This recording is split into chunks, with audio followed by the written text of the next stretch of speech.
Hey guys, it's Sean Ray. Thank you so much for coming back to the channel. And today we're going to be talking about something called settlement and expenses. This is a nice little hack when it comes to real estate and real estate investing. And if you don't know about it and you're on the buyer side, this can save you a ton of money at closing. This video only exists thanks to a person in the comments called Joseph Griffith. He came to me and he said, "Can you explain this?" So here he goes. Video is for you. Also, congratulations. He reached out to me in person and now we're putting offers for him on some Airbnb houses to get his first property. Yay, way to go, Joseph. Okay, so what is this? So this is a way for you to increase your cash on cash closing or cash on cash returns when it comes to closing. So at closing, you typically need to put your money down. Say for instance, if you're doing a house and you need to put 5% down. So then you think that's all you need to do. But at closing, you also have these closing costs. And so you have the money that you have to put down for the down payment, but you also have these closing costs, which typically 1 to 2%, let's say for instance 1.5%. And so there is an area, there's a strategy, there's 3 different strategies you can use here. And I'll tell you the ups and downs of each. But there's one strategy you can use to save yourself a lot more at closing. So say for instance you want to put, if you're crazy on this market, somehow you just think that you can do $10,000 under listing, say for instance you can do that. You want to be super aggressive and just offer on all the homes, you don't care which one you get. Then you do, say for instance $500,000 is your listing price and you offer that as your offer price. So you're doing listing. But you might put down later on settlement expenses, which is much further down in the contract, depending on what state you're in. I don't know if it's applicable for all states, whatever that word is. But under settlement expenses, you can put $10,000. And so that means that you bought the house for $500,000, list price, and maybe the listing agent didn't know about this special little secret. They might not have checked it later. So they think this is list price, great, this is a good deal, let's go.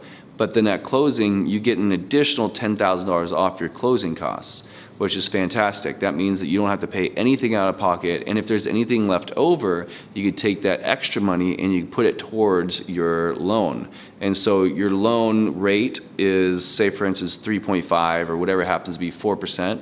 And that extra $5,000 or $3,000, whatever, you can use that to buy down your rate to where your rate's a little lower, which is super cool. And now you have to pay less over time.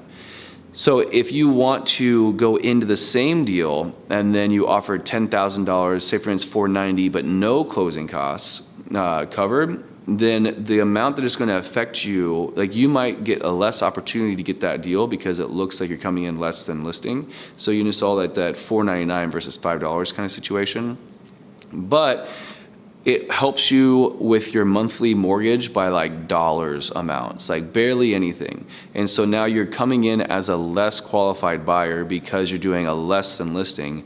And when it comes to your overall win approach, it doesn't really save you that much money. Good for you, you got a house a little under listing, but as far as your numbers and how to make you invest as a better investor, you're losing this opportunity to save that $10,000 out of your pocket. Like it's the money that you put out of your pocket that matters, not your mortgage going down just a little bit. So that's the first strategy. First strategy is go listing and 10,000 or 5,000, whatever you want to do under, but you do it under your settlement expenses, under your closing costs, the seller concessions. The second opportunity that you can do is not as aggressive, but say for instance in your market that offering under listing is absurd. It's insane.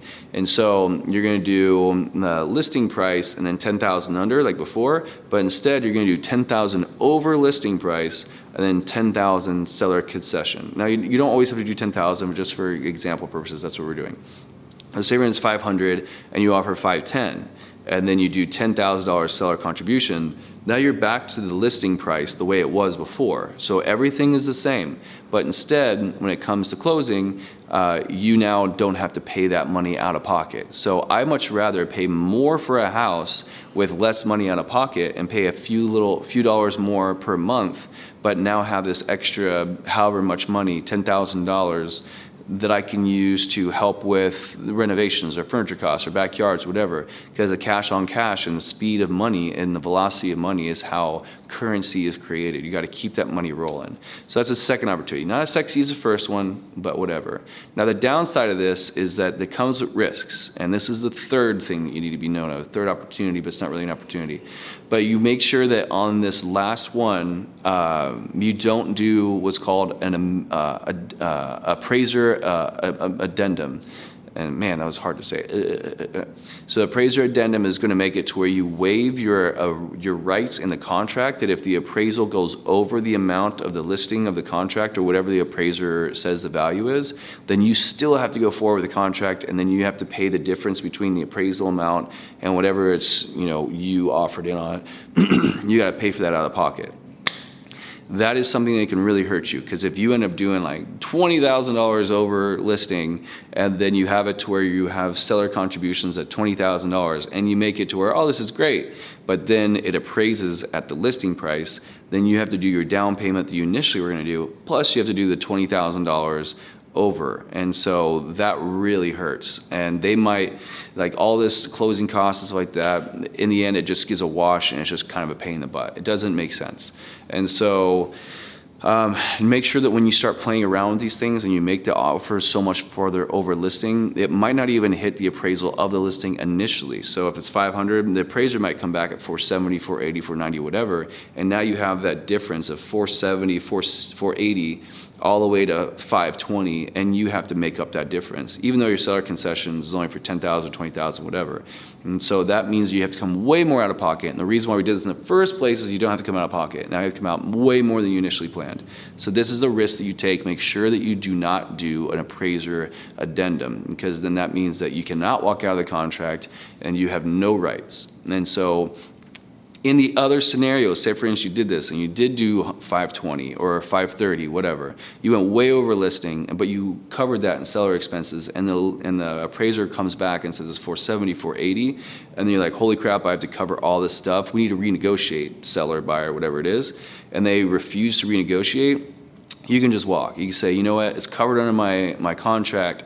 It says that if it does not meet appraisal, I have all my rights to back out of the contract, so F off. If you don't do that, now you're stuck and you can't renegotiate. And so renegotiation is your first step. You say, hey, obviously you're at 470, I'm way over here at 420. How about I waive my $20,000, whatever happens to be what you guys agreed on, seller contributions under my settlement expenses, and then we just go back down to the half between listing and appraisal. So it's at 470, we agreed on, like, say for instance the listing is 500, then let's just meet in the middle. And let's do 580, and then I'll pay you 580. You lose 10,000. I lose 10,000 off of what I initially whatever, and then we're both hurt. And compromise, in my book, is not when both win. It's when you both equally hurt. And so you're both equally hurting just the same amount, and you're good. So ultimately, trying to make this video really quick, I had to throw a lot of information on you guys, but remember, you can use this strategy whenever you're offering on prices to increase your cash on cash. Just please make sure to not get screwed by appraisers. All right, that's it. Next video, guys, it's a long one. I've been taking a long time to really work on it because it's a lot of content. It's just chock full of information. So me and Shama have been working on a lot as far as getting the right numbers. I'm going to be doing a two-part video. And the two-part video is going to be a lot of value for you guys. And so if you guys like this stuff, make sure to like, subscribe, share, and take notice and notifications of the next video, because I'm spending a lot of time on it for you guys in the video after that. Basically what we're doing is we're taking Ray Oliveira's last property that he bought, and we're going over a year. And so you guys saw that whenever we did the tour, this is a year later. How much money did he make in that year? How much did he spend in that year? And then based on that, what was his overall profit? And we're gonna go through all the Excel spreadsheets and show you guys the cash on cash returns and everything like that. He's buying a new property now, and so we're going to be able to tour the old property, interview him, and so make sure that after the next video that you guys watch of all the numbers, comment in below of all the questions you want me to ask him during the interview, and we're gonna do the walkthrough and ask all your questions and get an life update from him. So this is a full access video for you guys, all free content. This is all good. So thank you guys so much for supporting the channel. I'm back. I'm glad to see that you guys are back too, and I will see you in the next video. Make sure to check out this other video recommended if that helps. Just in time, the vacuum cleaner just came. All right, see you guys. Bye.